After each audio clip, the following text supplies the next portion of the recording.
Германското правителство обяви, че ще прекрати прилагането на мерките за ограничаване на цените на газа и електроенергията от началото на 2024 година, което е с няколко месеца по-рано от първоначално планираното.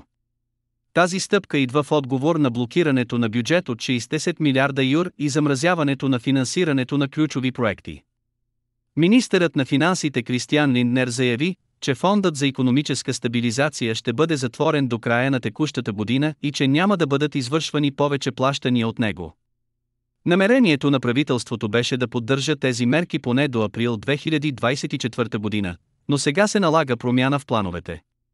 Германското правителство под канцлера Олаф Шолц беше отпуснало средства за ограничаване на цените, които бяха насочени към частни домакинства и малки и средни предприятия.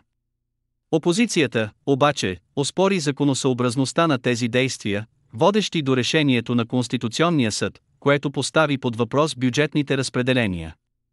След решението на Конституционния съд, Министерството на финансите обяви замразяване на почти всички средства от текущия бюджет, като това ще ограничи допълнителните плащания и ще наложи изпълнение само на текущите задължения.